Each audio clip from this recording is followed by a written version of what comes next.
Justo a través de todos los medios de comunicación llevar la palabra de Dios a todos ustedes que están sintonizándonos.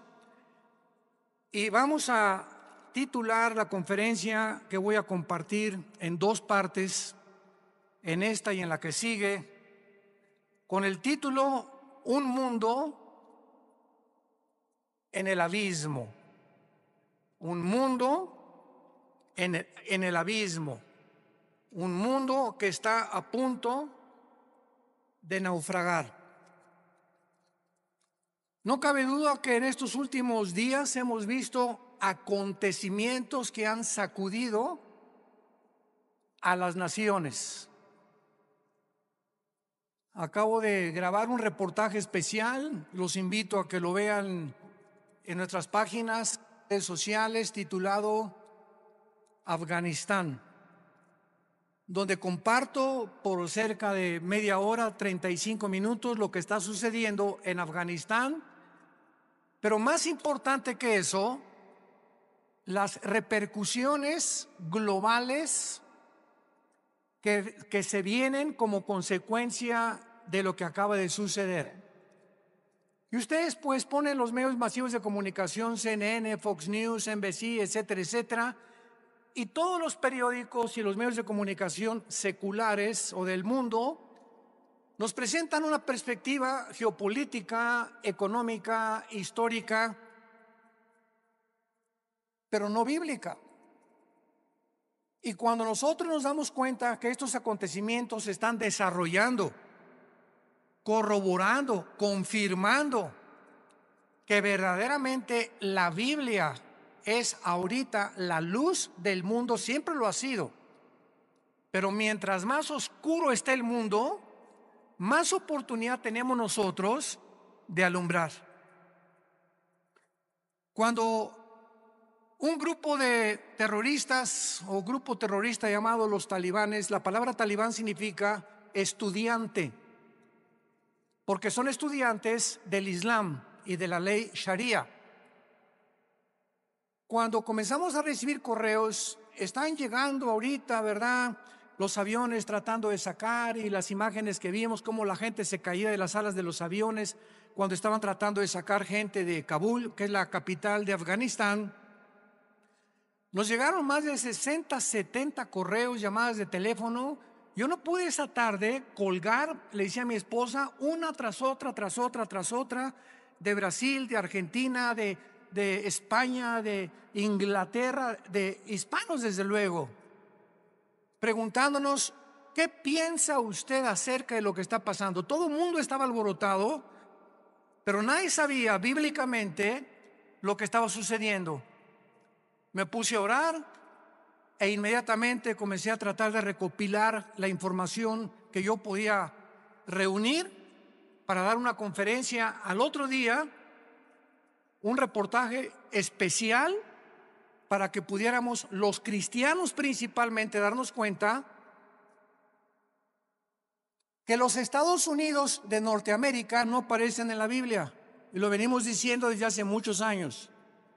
Los Estados Unidos de Norteamérica, que tuvieron la supremacía política, militar y económica desde 1945 y que por más de 70 años jugaron el papel de policía, porque durante muchos años Estados Unidos estuvieron disque vigilando que no hubiera dictaduras o ayudar a las naciones que eran ocupadas por dictadores, luchar contra el terrorismo, como se inició desde el ataque a las Torres Gemelas.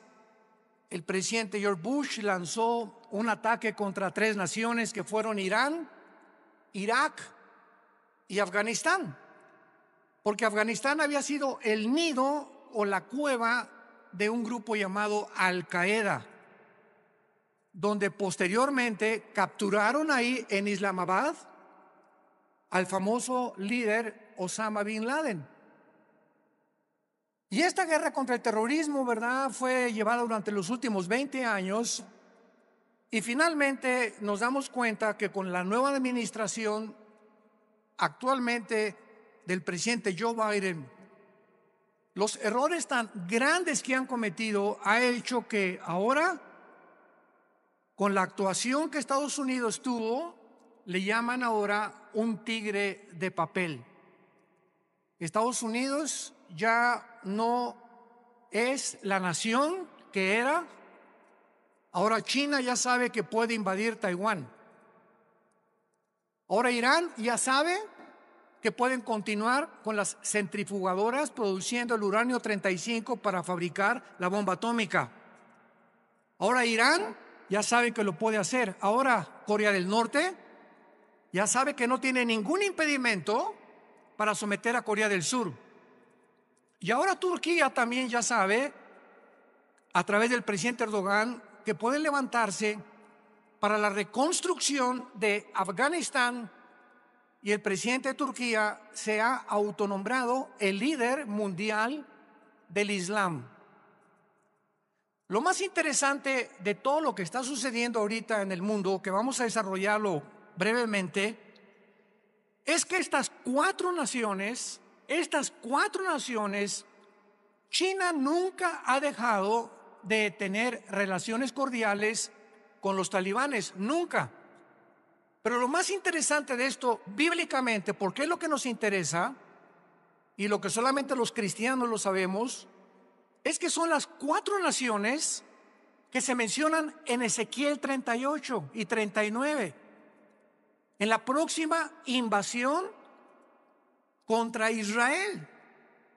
Y ahora Israel, el patito feo, ha quedado por primera vez desde 1948, que volvieron otra vez a revivir nacionalmente la nación de Israel.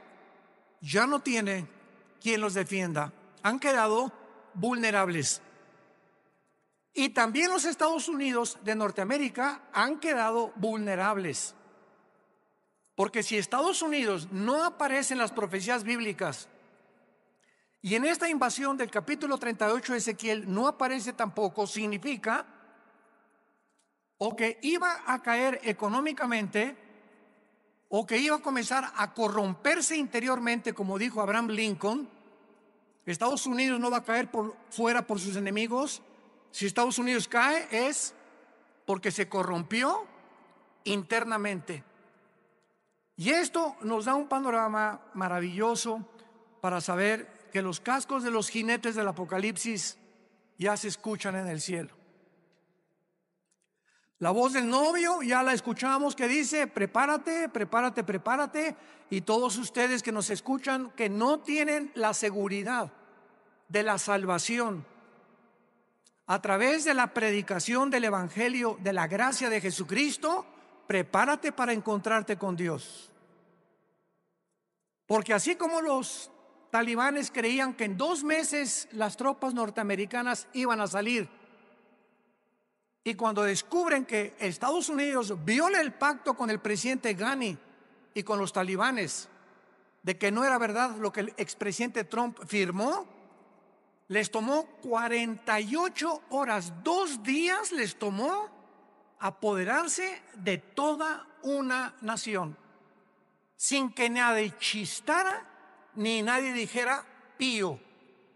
Y se quedaron ahí en Afganistán más de 2,000 vehículos blindados, helicópteros Black Hawk, que son los más modernos para la guerra, más de 50 aviones, fusiles de largo alcance, de mira telescópica, lanzagranadas, millones de municiones. Y ahora este grupo se convierte en el grupo terrorista mejor armado y más peligroso del mundo entero. El mundo queda automáticamente bajo una gran amenaza. Pero estas 4 naciones, China, Rusia, Irán e Irak, forman parte de la invasión en Ezequiel 38. Esto es impresionante, es increíble.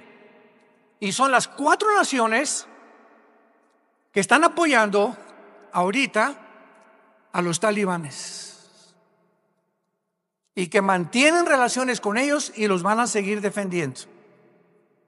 Y por eso todos los que se consideraban que si no actuaban como China, no puede entrar a Taiwán porque la flota norteamericana, ahora ya no, ahora ya pueden atacar a Taiwán. Irán, pues no podemos darle velocidad a la fabricación de las bombas atómicas porque Estados Unidos se nos puede echar encima. Ahora ya tienen la bandera libre para continuar produciendo armas nucleares. Y así, todas las naciones que tenían algún temor de que Estados Unidos reaccionara y mandara a sus soldados, se perdió completamente. El mundo ha quedado vulnerable. Abran sus Biblias en el capítulo 24 del libro de Isaías. Ojalá que todos hayan traído su Biblia. En los tiempos que vivimos, si tú no tomas en serio a Dios y sigues viniendo a la iglesia sin la Biblia, eres un cristiano de papel. A menos que ahorita en el metro se te cayó y la olvidaste, que solo Dios lo sabe.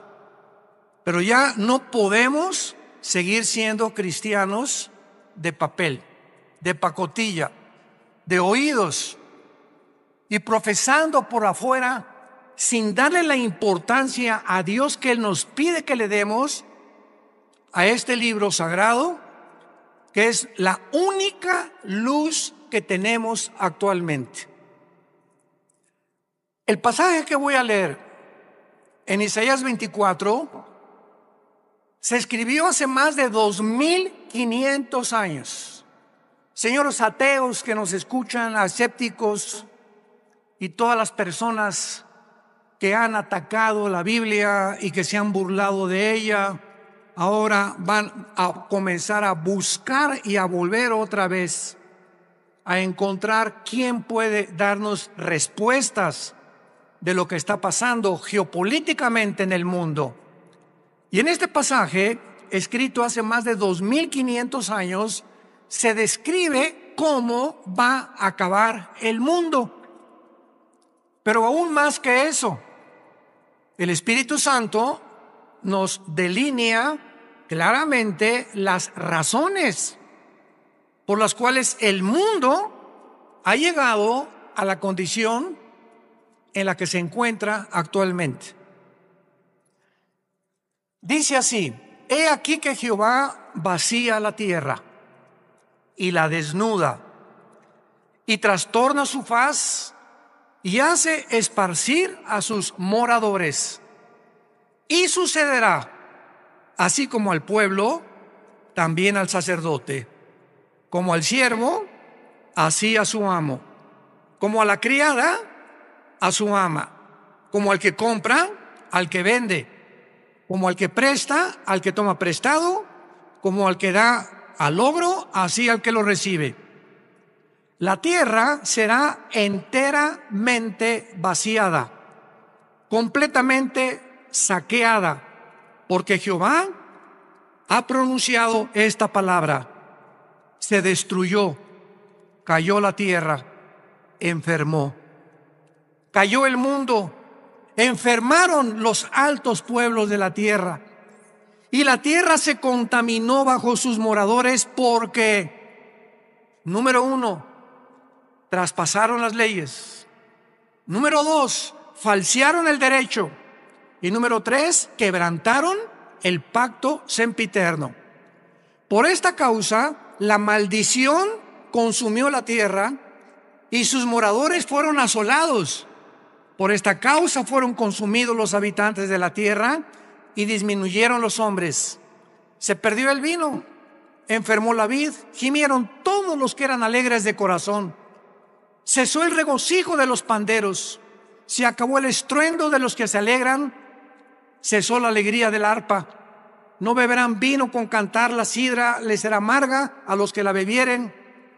Quebrantada está la ciudad por la vanidad, toda casa se ha cerrado, para que no entre nadie. Esta escritura ha sido llamada el Apocalipsis de Isaías.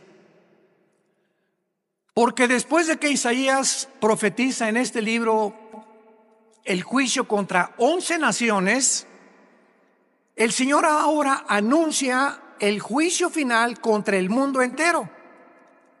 Ya el Señor Jesucristo había anunciado, Mateo 24:21, porque habrá gran tribulación en el mundo como nunca jamás la ha habido antes.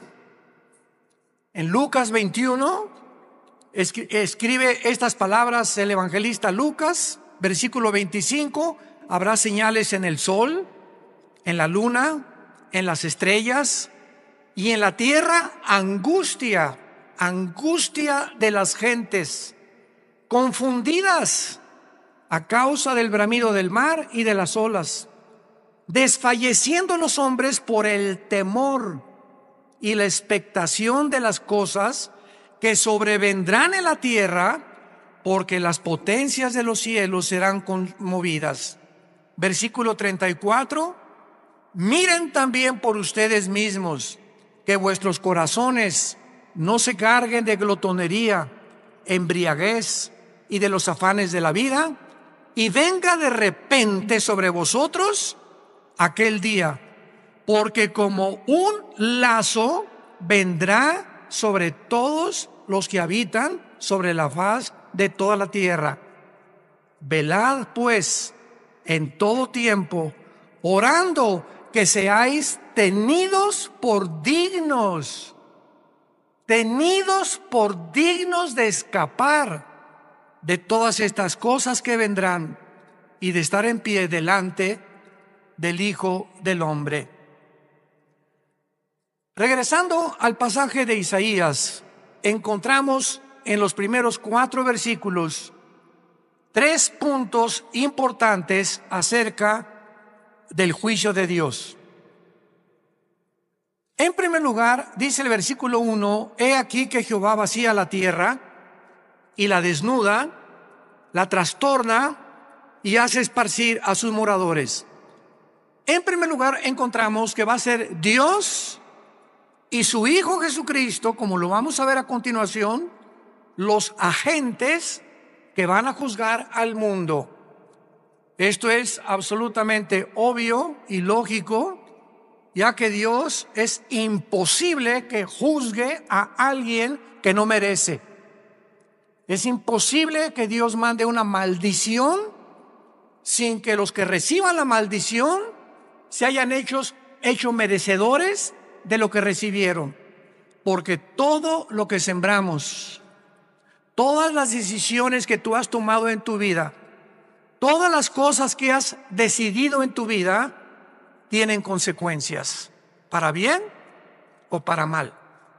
Si te casaste equivocadamente, si compraste un vehículo equivocadamente, si hiciste un gasto equivocadamente de dinero, no le eches nunca la culpa a Dios. Somos personas, individuos responsables moralmente de nuestras acciones. Y por esta responsabilidad y esta libertad y libre albedrío que tenemos para hacernos merecedores que lo que sembramos tenemos que recoger, tenemos que formar y normar nuestra vida de aquí en adelante. Dice la Biblia en Hechos capítulo 17, versículo 30 al 31, lo mismo. Veamos cómo los apóstoles anuncian quién va a juzgar al mundo. Pero Dios, Hechos 17, versículo 30, pero Dios, habiendo pasado por alto los tiempos de esta ignorancia, ahora manda a todos los hombres en todo lugar que se arrepientan, por cuanto ha establecido un día en el cual juzgará al mundo con justicia por aquel varón, o sea Jesucristo, a quien designó, dando a todos fe por haberle levantado de los muertos. Y el apóstol Pablo, en su segunda carta a Timoteo, capítulo 4, Versículo 1 le dice a Timoteo: te encarezco delante de Dios y del Señor Jesucristo, que juzgará a los vivos y a los muertos en su manifestación y en su reino. Entonces, lo primero que el Espíritu Santo resalta es que va a ser Dios el Padre y su Hijo Jesucristo los que se van a encargar de juzgarte. Y en ese día, si ahorita tienes excusas de ser como tú eres, en ese día no las tendrás. Y así como estamos viendo con qué rapidez cambió el mundo en 1 año y medio, desde que comenzó esta famosa pandemia, todo ha cambiado. La moral, la conducta, la economía, la política, los medios de salud. En menos de 1 año el mundo ha sido trastornado completamente. En 48 horas un grupo terrorista se enfrenta al ejército más poderoso del mundo y los hace huir. En 48 horas sin disparar una sola bala. Y así está pasando todo en el mundo, nos está agarrando a todos desprevenidos. La semana que entra, ¿qué vamos a escuchar? Mañana, ¿qué vamos a escuchar en las noticias? Y tal vez la próxima noticia para ti es que te quedan 3 días de vida, te queda 1 semana de vida, te queda 1 mes de vida y no lo sabías, ni te lo imaginabas. Dice la Biblia: prepárate para encontrarte con tu Dios. Viene el juicio, viene el día del juicio al mundo. Tenemos que reaccionar y tenemos que arrebatar del fuego a nuestra familia, a nuestros amigos, y ahora más que nunca tener convicciones. Tenemos que ser cristianos de convicciones. Si tú no tienes convicciones de la santidad y de la forma que debes de vivir, el mundo te va a jalar. Porque la presión, como el imán, es más fuerte lo que te jala que lo que te sostiene. Y lo único que nos sostiene es la fe en este libro, es la obediencia a la palabra de Dios. Prepárense para que sean tomados por dignos de escapar todas estas cosas. Regresamos a Isaías. Y en el versículo 2 encontramos, en segundo lugar, que será un juicio universal. Sucederá al pueblo como al sacerdote, al siervo como al amo, a la criada como al ama, al que compra, al que vende, o sea, todas las clases sociales, porque Dios no tiene consentidos, ni Dios hace acepción de personas. Dios juzga a indígenas, a ricos, a reyes, a políticos, a educados, a no educados. Dios juzgará a todos los seres humanos salvajes, mayas, tlaxcaltecas, egipcios, babilonios, etcétera, etcétera. Dios juzgará a todos los seres humanos que descendemos desde Adán hasta nuestros días. Dice en Apocalipsis capítulo 20 cómo será este juicio, porque el juicio que estamos hablando no es el juicio a los cristianos.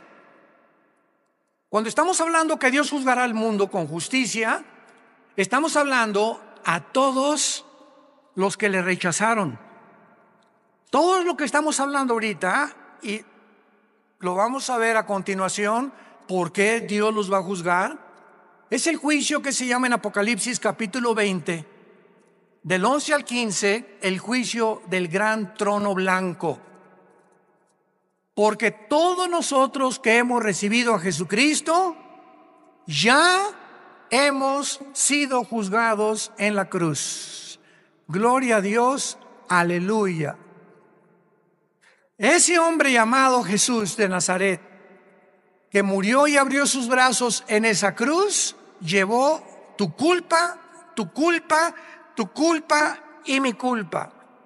Y lo que tú y yo merecíamos pagar ahora en el día del juicio con el infierno y el lago de fuego, Él en la cruz lo llevó en su cuerpo de carne. El que no conoció pecado, por nosotros se hizo pecado, para que nosotros, pecadores, inmundos, cochinos, sucios, fuésemos hechos la justicia de Dios en él. Y Dios muestra su amor para con nosotros en que, siendo pecadores y en la condición en la que yo me encontraba hace 46 años que yo recibí a Cristo, y en la condición en la que tú te encontrabas, así de cochinos y de sucios, sin ninguna esperanza, Dios me dice que me amaba y que me aceptaba si aceptaba yo el sacrificio de su Hijo en la cruz, y que desde ese momento borraba todos mis pecados del pasado, pero como si jamás los hubiera yo cometido. Esto se llama gracia, porque no lo merecíamos. ¿Qué es la gracia? Un favor que no merecemos. Hace algunos años, en la década de los 80s, íbamos cada 15 días a Santa Marta Catitla, a la penitenciaría de los hombres y también a la cárcel de mujeres. En aquel tiempo estaba de jefe de la policía el general Arturo Durazo. Dios nos dio gracia con él y me recogían en un patio en helicóptero y me llevaban a Santa Marta Catitla. Ahí aterrizaba yo con un helicóptero de la policía y juntaban a todos los presos para que les predicáramos el evangelio. Imagínense nada más la gracia que Dios nos dio. Y una vez se acerca, después del mensaje, un preso llorando y me dice: oiga, pastor, ¿usted cree que Dios me pueda perdonar? Yo había predicado sobre el hijo pródigo en esa tarde, eran como las 5:30, 6 de la tarde. Y le dije: ¿por qué? Me dice: porque he matado a 28 personas. Pero quiero decirle que estoy aquí en la cárcel no por las 27 asesinatos que cometí antes, sino porque me mandaron de un estado a la Ciudad de México a matar otro recadito que me encargaron, porque yo era matón a cuenta, y en el periférico saqué la 38 y maté a esa persona que me encargaron matar, y la policía me agarró, y estoy aquí por un crimen para pagar 15 años, pero yo debo 27 vidas más. ¿Y saben lo que le contesté? La sangre de Cristo perdona todos tus pecados. Él no lo podía creer.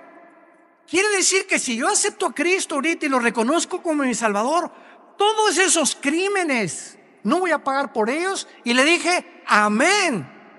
Y otro que estaba atrás dice: ay, sí, ¿verdad? Qué bueno, ahora sí de repente. Y le dije: porque es gracia. Esa es la gracia, ese es el mensaje del evangelio, de la gracia de Dios, que Dios te perdona siendo inmundo y pecador. Porque nadie merece irse al cielo, nadie merece el perdón. Dios nos lo da en su amor en la cruz. Esta palabra gracia no aparece en ninguna religión. En ninguna religión. Y hay cristianos que todavía no han entendido el significado de la palabra: por gracia somos salvos por medio de la fe.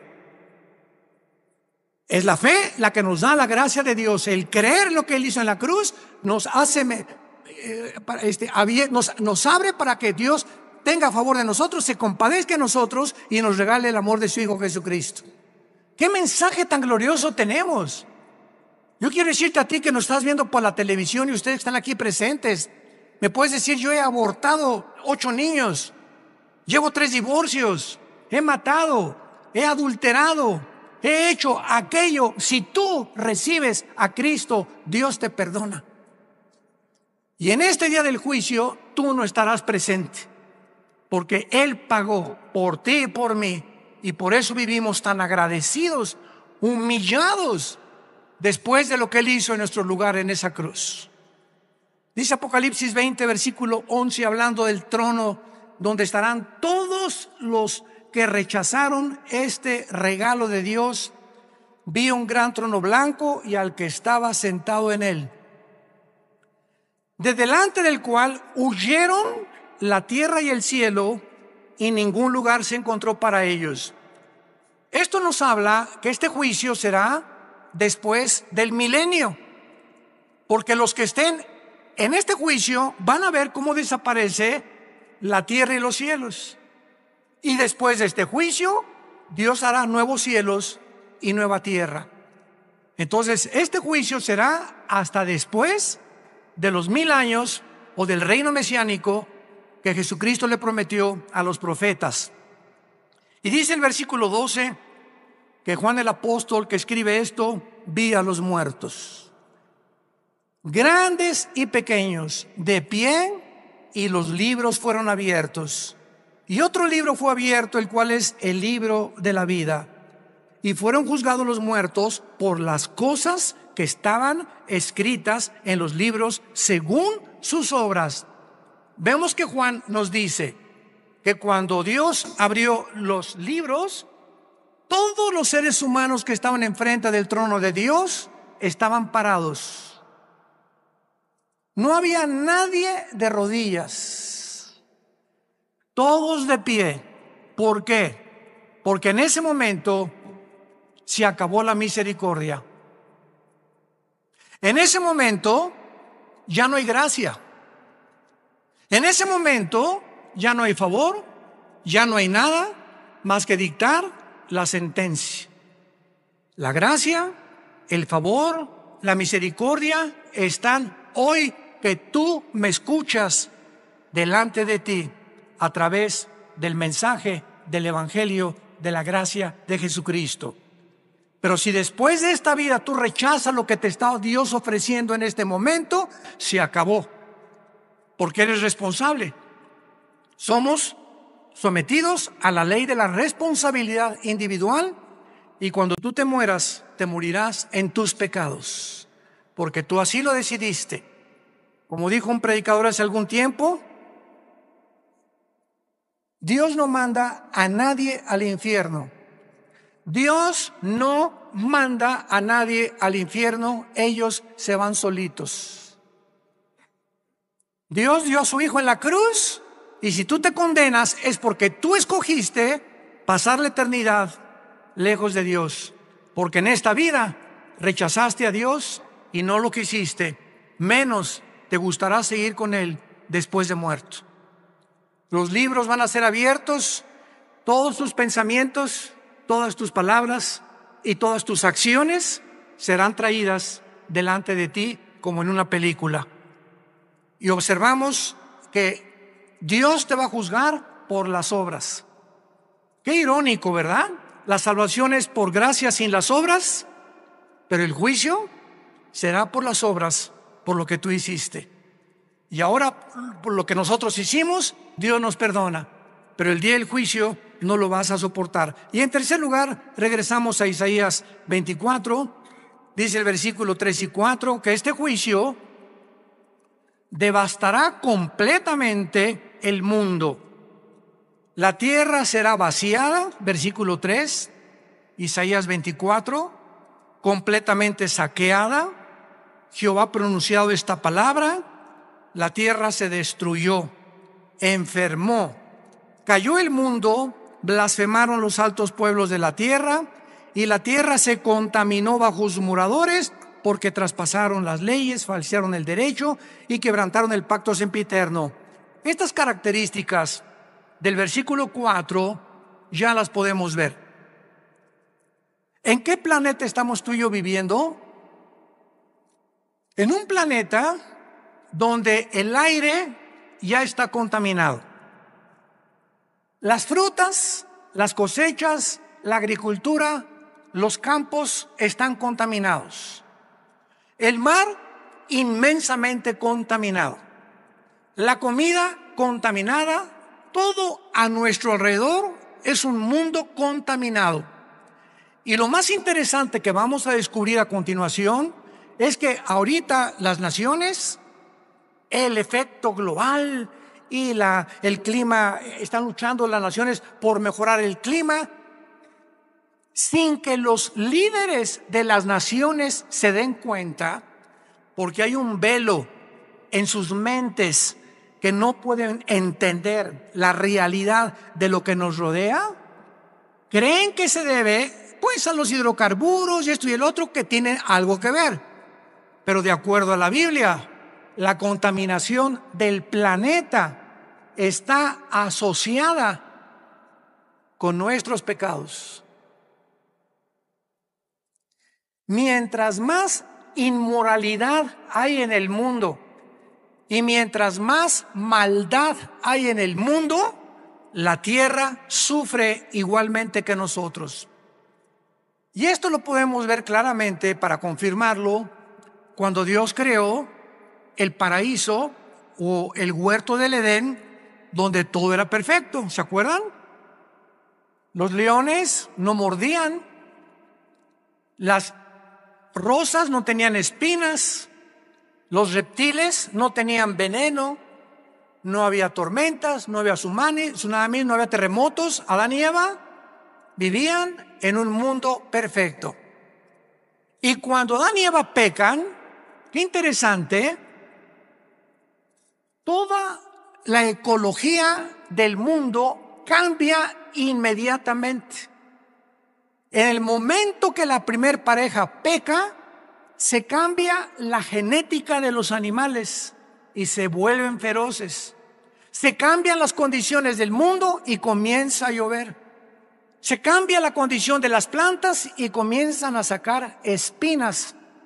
Toda la genética y la ecología del mundo cambia cuando el ser humano pecó. ¿Por qué? Porque desde Génesis 2, Dios le dijo a Adán y Eva: pongo debajo de ustedes para que se enseñoreen, para que sean los administradores de toda la creación.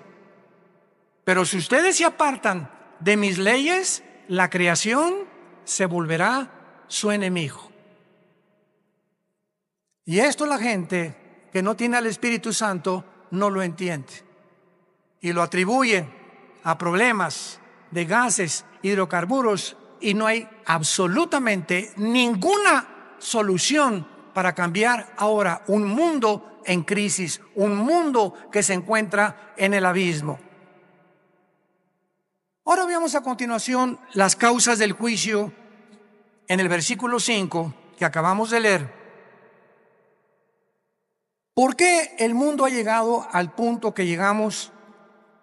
Y hace 2700 años el profeta Isaías lo advirtió. Número 1, la tierra se contaminó bajo sus moradores porque, en primer lugar, falsearon las leyes o falsearon el derecho. Esta palabra es Torah en el hebreo, si te interesa ponerlo, cuando dice falsearon las leyes, falsearon los mandamientos de Dios. Y esto es importante porque la Biblia nos muestra claramente que la contaminación, repito, afecta al ser humano, y la iniquidad y la maldad y la inmoralidad de los habitantes del mundo es tan grande el pecado, que la naturaleza se vuelve contra nosotros. Veamos otros ejemplos de esto en el libro de Job, capítulo 36. Job, capítulo 36, versículo 33. El trueno declara su indignación. ¿Han oído ustedes los truenos y los rayos? ¿No te sacuden? Mi esposa, cuando truena, a mí me encanta que truene, porque sé que no me va a pasar nada. Y mi esposa sale corriendo y está lloviendo. Y digo, pues aquí, mira, más cerquita aquí conmigo, y aquí la apapacho. Pero cuando truena, nos ponemos así, ¿verdad? Porque se oye una cosa esplendorosa en el cielo, como una voz gigantesca. ¡Pum! Y dice la Biblia que es una manifestación de la indignación de Dios, los truenos. Como diciéndonos, ahí les va un botón de muestra de mi poder. Y la tempestad proclama su ira contra la iniquidad. ¿Se dan cuenta? Como todo lo podemos respaldar bíblicamente. Ahora capítulo 37 de Job, versículo 12 y 13. Asimismo, por sus designios se revuelven las nubes en derredor para hacer sobre la faz del mundo, en la tierra, lo que Él les mande. Unas veces por azote, otras por causa de la tierra, otras por misericordia las hará venir. Nos damos cuenta que las lluvias es una misericordia de Dios, mas no las inundaciones. Entonces, Dios hace llover muchas veces por misericordia de nosotros. Necesitamos tierra fértil que produzca, ganado que tenga que comer, que los ríos suban su caudal y su volumen y su nivel. Pero otras veces encontramos que estas mismas aguas Dios las usa como un medio donde nos está diciendo: ustedes van por mal camino. Entonces, qué interesante que la Biblia nos muestre que el planeta se encuentra como se encuentra porque la maldad de los hombres es demasiada. Hemos llegado a un punto de maldad que no nos imaginamos. Dice en Romanos capítulo 1 también que Dios estableció leyes también morales. Dios estableció leyes morales. Cuando creó el mundo, Dios primero hizo las leyes de la gravitación, las leyes del electromagnetismo y las leyes nucleares. Las leyes cósmicas: la Tierra mantiene su movimiento en 24 horas, en 35 días alrededor del Sol. Vemos que la ley de la gravitación actúa las 24 horas del día, pero así, como estamos bajo un universo completamente y lujosamente, admirablemente diseñado por el Creador, gracias, señores científicos que nos escuchan, gracias al orden y el diseño de las leyes existe la ciencia. ¿Por qué existe la astronomía? Porque los astrónomos pueden ver perfectamente bien y predecir un meteoro o esto y el otro, porque el universo está obrando, trabajando metódicamente como un reloj que se le dio cuerda. ¿Por qué existen las leyes? La primera y la segunda ley de la termodinámica, porque todo nos habla que está sujeto a un deterioro, a una oxidación.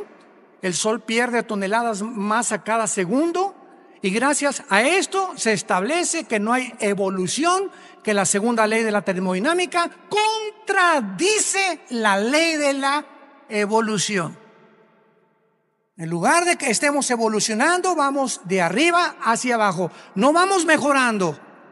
Ya se profetizó hace 2000, la tierra iba cada día a deteriorarse más, y el carácter de los seres humanos iba a llegar a comportarse más bajo que el de los animales. Traspasamos las leyes. Dice Romanos capítulo 1, versículo 21: pues habiendo conocido a Dios, no le glorificaron como a Dios, ni le dieron gracias, sino que se envanecieron en sus razonamientos, y su necio corazón fue entenebrecido. Profesando ser sabios, se hicieron necios, y cambiaron la gloria de Dios incorruptible en semejanza de imagen de hombre corruptible, de aves, de cuadrúpedos y de reptiles, por lo cual Dios los entregó a la inmundicia en la concupiscencia de sus corazones, de modo que deshonraron entre sí sus propios cuerpos, cambiaron la verdad de Dios por la mentira, honrando y dando culto a las criaturas antes que al Creador, el cual es bendito por los siglos. Por esto Dios los entregó a pasiones vergonzosas. Aún sus mujeres cambiaron el uso natural por el que es contra naturaleza. Y los hombres igualmente, dejando el uso natural de la mujer, se encendieron en su lascivia unos con otros, cometiendo hechos vergonzosos hombres con hombres, y recibiendo en sí mismos la retribución debida a su extravío. Acabo de leer un artículo de uno de los más grandes y prestigiados psiquiatras del siglo XXI, aseverando la siguiente declaración: el 70% de las personas transgénero se quitan la vida.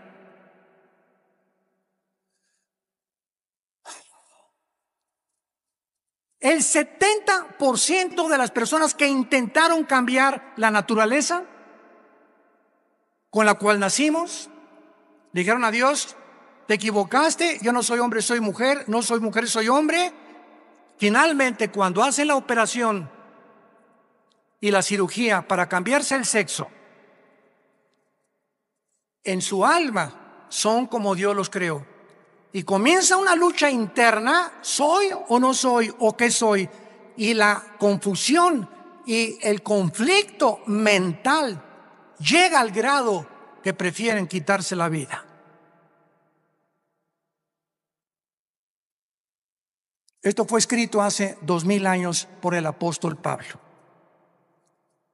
Dejando el uso natural, la biología, las leyes de la naturaleza, no hay más que hombre y mujer. No hay 3 sexos, no hay 4, no hay 5. Eres varón o eres hembra. Y cerramos la Biblia de acuerdo a la ciencia. Si tienes 2 cromosomas XX, eres mujer. Y si tienes el cromosoma Y, que las mujeres no tienen, eres macho camacho. Eres hombre de los pies a la cabeza. Y si tú niegas tu genética y niegas la naturaleza, acarreas, dice el apóstol Pablo, hace 2000 años, se viene sobre ti tu propia naturaleza. Y nunca podrás vivir en paz, porque has traspasado las leyes de Dios. En segundo lugar, dice: falsearon el derecho. Los gobernantes, los magistrados de justicia que nos escuchan, los jueces federales y civiles, los senadores, los diputados, los dictadores, han pervertido el derecho para gobernar recta, íntegra y honestamente una nación. El expresidente de Afganistán, Ghani, salió huyendo con más de $120 millones. Como todo buen político corrupto. Y si vemos una gangrena, un veneno que está ahorita en las naciones, es precisamente ese: la corrupción. No es el pueblo lo que les interesa, son sus intereses personales. Me voy a llevar lo más que pueda del pastel en el poco tiempo que tengo que ejercer mi derecho, antes de que acabe todo. Y finalmente dice la Biblia: quebrantaron el pacto sempiterno. Para terminar, quebrantaron el pacto sempiterno. ¿Cuál es este pacto sempiterno? Veamos el libro de Malaquías, antes de Mateo, para terminar, el último libro de la Biblia, Malaquías capítulo 2, versículo 13, lo que el profeta escribió antes de que iniciara la venida de Jesucristo. Malaquías 2, versículo 13: y esta vez haréis cubrir el altar de Jehová con lágrimas, de llanto y de clamor. Ya no miraré más a la ofrenda para aceptarla con gusto de tu mano. Me dirás: ¿por qué? Porque ha Jehová testiguado contra ti y la mujer de tu juventud, contra la cual has sido desleal. Estoy enojado contra ti. ¿Por qué, Señor? Porque no eres fiel a tu esposa. Y vas a llorar y te vas a arrepentir y te vas a jalar los pelos. Y si te mueres en esta condición, te condenas eternamente.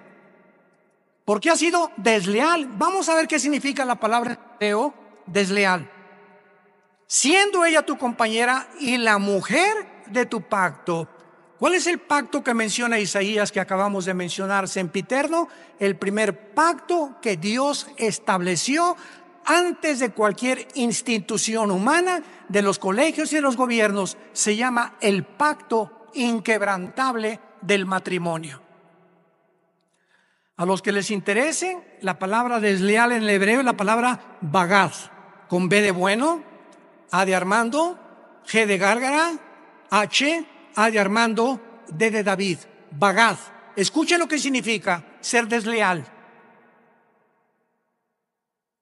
Actuar encubiertamente, hipócritamente, fraudulentamente o secretamente, encubrir, tapar, engañar y decir cosas que no sentimos. Cuando tú te volteas a tu esposa y dices te amo, solo Dios sabe que le estás diciendo que verdaderamente le amas. Y cuando tú le dices a tu esposa te amo y atrás de ti tienes tu amante, estás encubriendo, eres un hipócrita, estás falseando completamente y Dios te está escuchando. Y eso Dios lo tiene que castigar. Dios tiene que juzgar la deslealtad, la hipocresía que podamos tener en el matrimonio.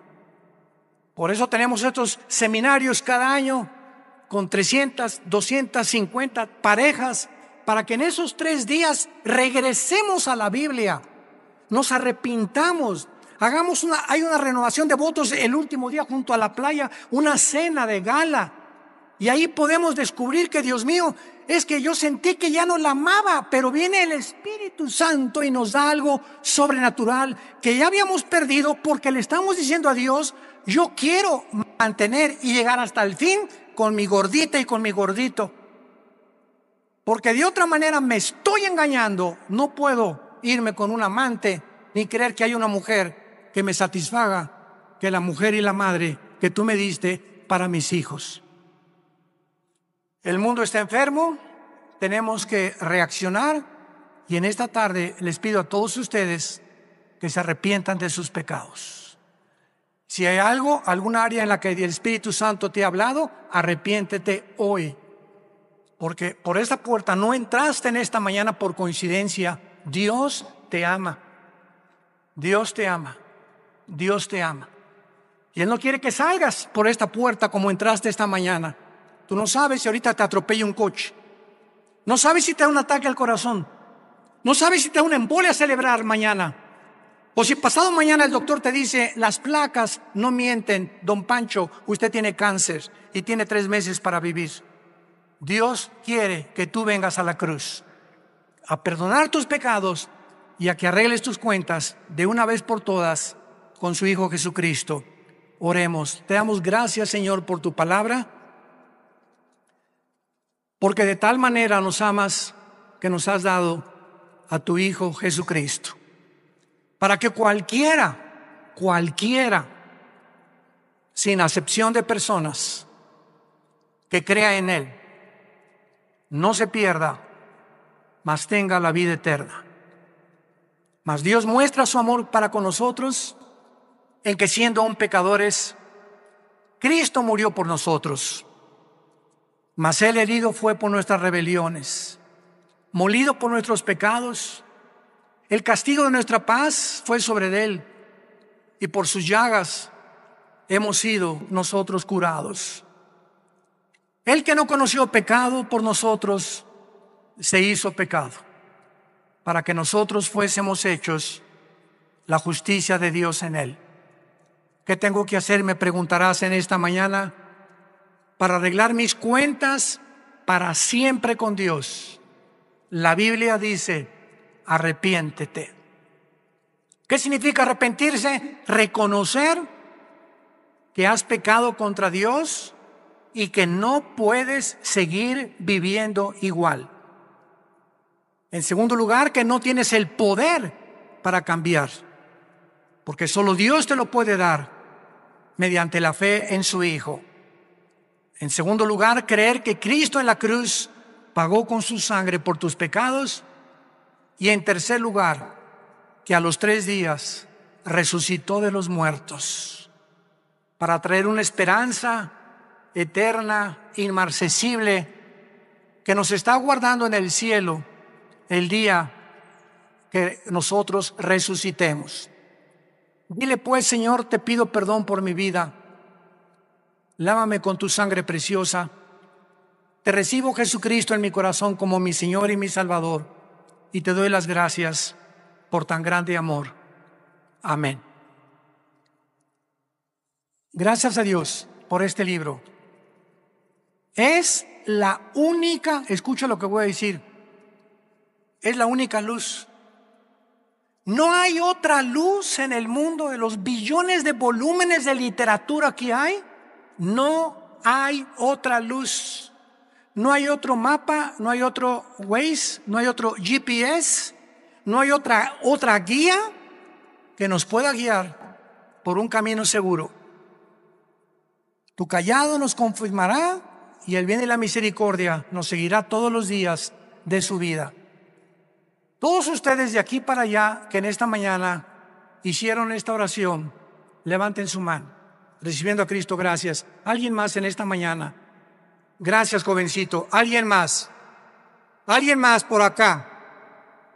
¿Alguien más levantó su mano? Aquí en esta sección del medio, los que en esta mañana hicieron esta oración, levanta tu mano ahí desde tu lugar. Queremos bendecir tu vida. Gracias a Dios. Gracias. Que Dios la bendiga. ¿Alguien más? ¿Alguien más aquí en medio?